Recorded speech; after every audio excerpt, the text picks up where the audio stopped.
Hey everybody, what's up y'all? Welcome back to my channel, Tammy Talks here. Let's go ahead and get into Love and Hip Hop Family Reunion Season 2, Episode 5. Home is where the family is. So, if you are brand new to my channel, I do TV show breakdowns with my own commentary and opinions sprinkled in. So if you enjoy that type of content, go ahead, hit the subscribe button, thumbs up the video, and then hop into the comment section and let's get into it, y'all. So the episode picks up with Jonathan and Cyn. It's the next morning after the whole debacle that turned into Jonathan wanting to leave, and they're talking to Mimi. You know what? It's not the next morning. I think it's later that night. So it's later that night. They're talking to Mimi, and they're saying how they want to. Jonathan wants to go home. Cyn said that Erica got all riled up for whatever reason because she didn't want to talk about her issues with Cisco. And I disagree with that because Erica didn't get riled up about that. Erica made a blanket statement, and Cyn, who like Erica was right, you've been waiting for a chance to say something. Cyn turned it into this big fiasco. So Jonathan then says that he is leaving because Erica called him a racist. He feels like he's being attacked. He's in a battle that he can't win. And I'm like, Jonathan, you caused this. Because for one, what was going on was between Cyn and Erica. Jonathan, for whatever reason, decided to jump into Cyn's fight, even though Cyn was walking away. So Jonathan interjected himself, and then when Erica turned into Erica and got on his ass, then he wanted to hoop and holler and cry about how he's being attacked. No one told you to interject yourself into their situation. No one told you to do that. So Mimi says that, she understands why he feels the way that he does. I'm sick of hearing about the Zell situation, so I know they are sick of hearing about the Zell situation. So Mimi says that before Jonathan leaves, though, he should definitely have some type of conversation with Erica to clear the air about being called racist or, whatever she was trying to insinuate. Jonathan feels that he doesn't want the people that know him, the people that are his friends there, to start to feel a certain way about him. And I'm like, if they're really your friends, Jonathan, then they won't, because they'll know that you're not racist. So Cyn said that if Jonathan leaves, she's leaving too. And I'm like, well, bye. But my whole thing is, we know y'all aren't leaving. We know y'all aren't leaving, so why even make this into a bigger deal? Jonathan is grasping at a storyline when your storyline could simply be that you're the host. Cyn really has no storyline because we don't care about the Cisco thing, just like she don't care about the Cisco thing either. She just knows that it's her storyline. So if we see Safaree talking to Juelz, and he is saying how later that night, is it the next day? It must be the next day. It is the next day at this point. I'm sorry, I'm tripping. So the next day, we see Safaree playing basketball with Juelz, and he is just saying how he was talking to Erica and was like, well, why don't you invite Amina up to the bedroom? And then he doesn't understand why it was okay for Erica to kiss Amina like that in a party setting, but get mad when he invited her up to the bedroom. And it's like, Safaree, whatever, we don't care. Cyn and Jonathan still want to leave, but they said after sleeping on it, they went down to have breakfast with everyone, and now Cyn is magically ready to talk about the situation. Cyn needs to just keep it a buck. She didn't want to talk about it because Erica was right there. That's all it is. So now she talks about it, and she makes it messier by bringing Booby into the equation, and Booby is like, is this what the Creep Squad is? This how y'all act? And they're all telling Jonathan, like, why are you leaving? It's not a big deal. None of us think you're racist. So, like, you're making them, stop all that. Let's move past it. Jonathan said he's feeling very triggered. I said, Jonathan, you ain't triggered. Stop it. Stop it. So, they're all on the bus, and they are, everyone's looking for Jonathan and Cyn. And they tell, someone was like, they're over by the pool crying. And I forgot who it was, but somebody tells Erica, be the bigger person, go get them and just apologize. Erica said the only person she needs to apologize to is Kim. And they replayed, the epic fight from Kimbella and Erica from New York. I think it was like season 2 or season 3. So Kimbella goes to the back of the bus. They have a sit-down talk, face to face. And Erica apologizes for basically taking hearsay and bringing it to Kimbella's face, which caused a physical altercation, instead of just talking to her up front about it. So everyone is like, oh my God, that is such good growth. Good job, Erica, when Erica really needs to be apologizing to Cyn for making that fake page. But Erica is willing to die on that hill that she didn't do it. So Safaree has reggae day. While that's going on, Cyn and Eric and Jonathan decide to stay. What a surprise. So they come over and they're out talking to everyone. Cisco goes over by Rich and he has a styrofoam cup. And Rich looks at him, knocks the cup out his hand, and says, you're doing too much drinking. You're getting beside yourself. I knew you were drunk last night. Cisco is like, it was just a bad night. The night just got away from me. And Rich was like, how many bad nights are there going to be? Stop all this damn drinking. And Cisco was like, well, I want to talk to Cyn and apologize to her for last night now. Cisco, if you don't let it go, let it the F go. Cyn don't want to deal with you. She never did want to deal with you. All you need to tell her is that you are sorry for taking that song about her brother away from her and call it a day. Leave that woman alone. So meanwhile, Safaree is out there flying kites.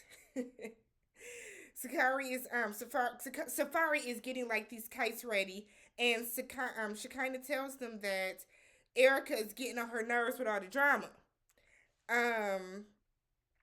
So Shekinah said that she is going to do a self-healing event, and Erica tells her she needs to heal herself. Brooke said what we all have been saying for years: Shekinah needs to get her some D. Because Shekinah doesn't fit. Like, she's judging everybody, no matter what people do. She has something to say about it. Like, she's not having a good time. It's kind of like, why did y'all even invite her? She would have fit in more on the last one where it had more people from Atlanta on there. Because Mimi's not her friend. Mimi's just nice. She's just cordial. So, Shekinah says that Erica is the Wicked Witch of New York. Erica playfully tackles her, and Shekinah was like, I don't like you like that. I don't like girls. Erica said, but why? And then she tells Erica to get that spirit off of her. And it's like, Shekinah's just. She's just. That's what we'll leave it at. She's just. So they get back to the resort, and Stevie is sitting in the pool waiting. Shekinah, like, Stevie greets everyone.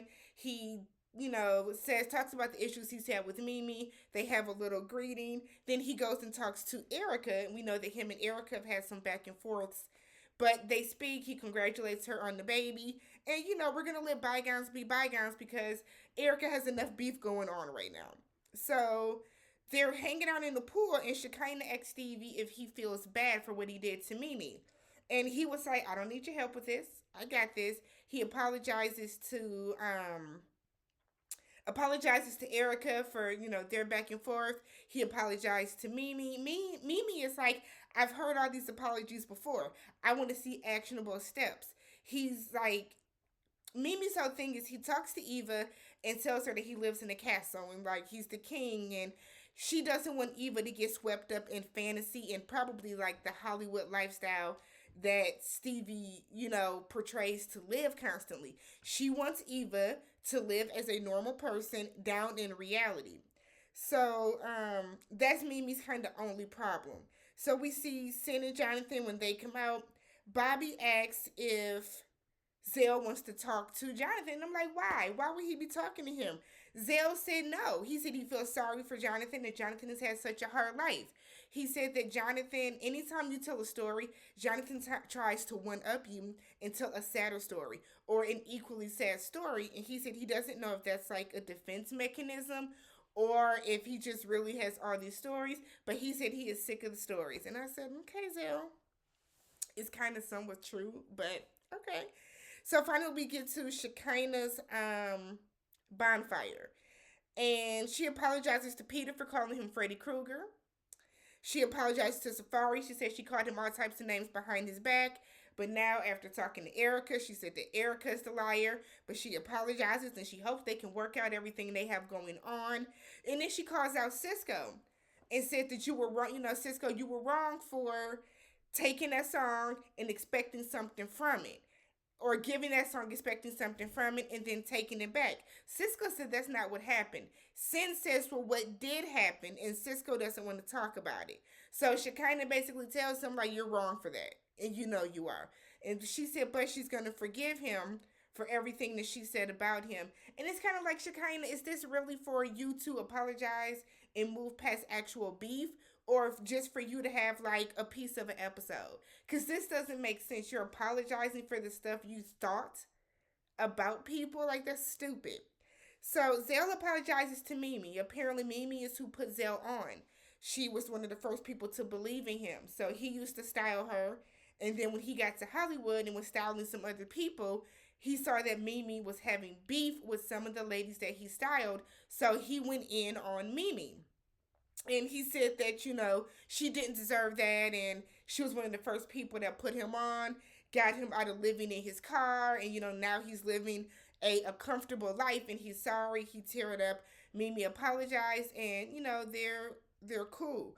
One thing, like when they were showing the clips of how Mimi and Stevie arguing back in the day, you see how much weight Mimi has lost, especially in her face. You can see exactly how much weight that she has lost. So then Cyn stands up and apologizes to everyone that was at Erica's event last night, said that she had bad energy. She came from a very stressful, triggering conversation, and the way that she lashed out at everybody wasn't cool, and she's apologizing for that. So while she's apologizing, Erica walks up and she kind of tells her she has to go because she's an hour late. And then she tells her, like, Cyn is apologizing. Don't come in here on that. And Erica's on some, I don't care. Yes, you do. Yes, you do. So, like, what is the big, like, why are they still beefing? Like, there are people that say that Erica is jealous of Cyn. I don't know if is Erica mad that, like, Cyn never tried to get back with her. Like, I don't understand it because in the relationship, if I remember correctly, Erica did Cyn wrong and threw her to the curb for like Bow Wow or something. So who knows? But as Erica walks up, Cyn stops her speech right away and was like, I'm done, because she does not want to apologize to Erica. And Zell is like, well, you know, we were like everybody, kind of like everybody that was down there, we were all on your side. We were all riding for you. And you just kind of, you know, you took it away, but like it's no hard feelings. Everyone is okay with it. So they start to write down manifestations. She kind of doesn't want anybody to burn like past whatever's. She feels like have a manifestation, burn it, and then send it up to the air. So they're all doing the typical ones: happiness, you know, compassion for everybody, all this other type of stuff. She kind of gets to the end. And she says, you know, Erica, you just got here, so let me explain what's going on. But tells Erica and Cyn, whatever beef y'all got going, stop it.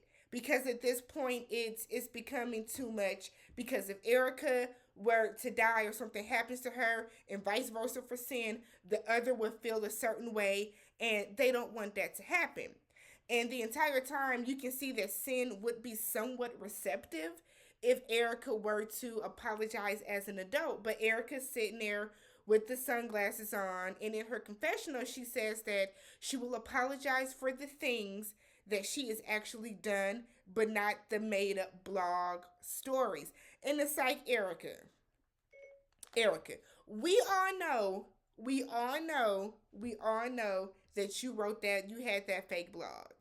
We all know at this point. There is literally no reason for you to keep denying it. Own up to the shit. Say that you did it. Be done with it. And be done with it.